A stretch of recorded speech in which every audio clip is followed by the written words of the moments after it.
അസ്സലാമു അലൈക്കും വറഹ്മത്തുള്ളാഹി. നിങ്ങൾക്ക് വിജയിക്കണമെന്ന് ആഗ്രഹമുണ്ടോ? ഉണ്ടെങ്കിൽ 5 കാര്യങ്ങൾ നിങ്ങൾ ഒരു ദിവസം നഷ്ടപ്പെടുത്താതെ ഒഴിവാക്കാതെ ചെയ്തിരിക്കണം.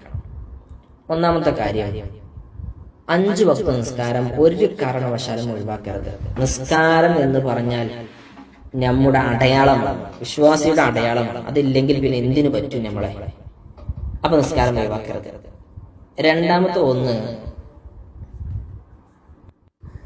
നേരത്തെ ഉറങ്ങണം.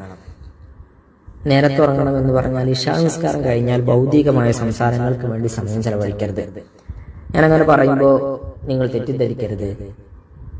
അതായത് ഇശാവിന് ശേഷം കുറെ ഇബാദത്തിലൊക്കെ സമയം ചെലവഴിച്ച് അർദ്ധരാത്രി വരെ ഇബാദത്ത് ചെയ്യുന്നത് പാടില്ല എന്നല്ല പറഞ്ഞത്. മൂന്നാമത്തെ ഒന്ന്, സുബ്ഹി നിസ്കാര ശേഷം ഉറങ്ങരുത്. വലിയ നഷ്ടമുണ്ടാക്കും, സാമ്പത്തിക ബുദ്ധിമുട്ടുകൾ ഉണ്ടാക്കും, പ്രയാസമാകും. ഒരിക്കലും ഉറങ്ങരുത്. നാലാമത്തെ ഒന്ന്, ഖുർആനിൽ നിന്ന് അല്പമെങ്കിലും പാരായണം ചെയ്യണം. ഒരല്പമെങ്കിലും. നാളെ ഖുർആനാണ് ശഫാഅത്ത് ചെയ്യാനുള്ളത്. ഒരു പരിചയവും ഇല്ലാതിരിക്കരുത് ഖുർആനുമായി.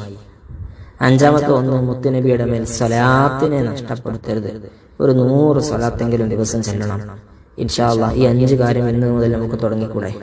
അല്ലാഹു തൗഫീഖ് നൽകട്ടെ. അസ്സലാമു അലൈക്കും വറഹ്മത്തുള്ളാഹി.